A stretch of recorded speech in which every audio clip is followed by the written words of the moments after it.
Hi, this is New Healthy Attitude, and we're here with Marco Borges, author of Power Moves and top fitness trainer. So please tell us, Marco, what is your one tip that you can give to our readers? Consistency. Consistency goes a very, very long way. It's not how much you do today, it's how much you do every single day. At the end of the day, it's all cumulative.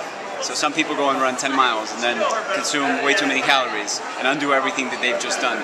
So it really is just about being conscious about what you're putting into your body and really motivating yourself enough to make all the right choices. You know, we all wake up with all the right intentions every single day. It's what you do from the moment you wake up to the moment you go to bed, right? And at the end of the day, it really is that. That's what consistency is all about.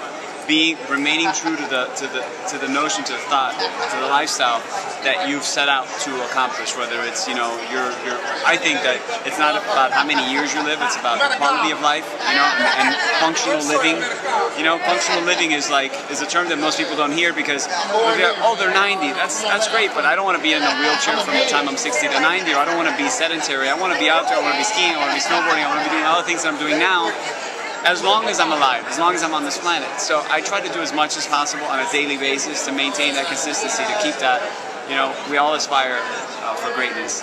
And every day is a new opportunity to live the lives that we want and not the lives that we have.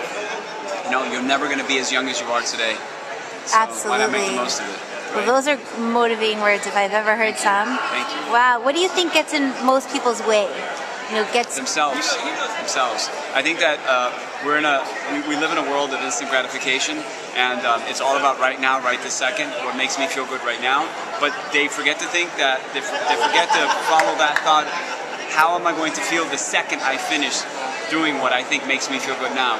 Which is like, okay, we're in a society of instant gratification, that's cool, but think it out, think it through, because you have that brownie, that cookie, that meal that's 3,000 calories, that burger that you didn't want to have or that you thought you needed, but the minute you finish eating it, what happens? Guilt sets in, right? Guilt follows like that quickly, right? So if you know that guilt is going to sit in, and you're just conscious about the way that I say conscious consumption. If you're conscious about what you're consuming, it allows you to step back for a second and say, okay, I'm going to feel great for the 10 seconds that I'm eating it. But then after that, I'm going to feel guilty for the next day.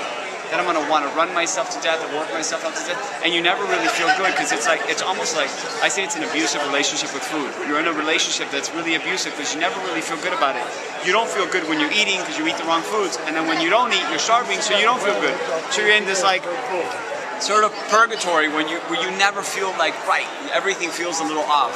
And if you just practice being a little bit sensible and consciously making an effort to think things out and not acting, you know, so quickly, but thinking things out carefully before moving, and I think it would go a very, very long way. Like I said, a little bit goes a very long way. Wow, that's great. And where can we find your book? Amazon, all the bookstores near you. It's awesome. It's nationwide at bookstores. Awesome. And one last question: what do you have for breakfast? What do I have for breakfast? Oh, that's going to be a mouthful. So I have a box of blueberries, a box of blackberries, organic, of course, milled flaxseed, hemp seed, milled hemp seed, chia seed, organic rolled oats that are gluten-free, and hemp or almond milk. Wow, that sounds delicious. You put this all together in a smoothie or like a hot cereal? Sometimes smoothie, sometimes a hot cereal, sometimes I do it cold. Most of the time it's cold because I don't have the time. Wow, sounds like the perfect way to get your day going. It is. Thank you. Well, thank you so much. Thank you.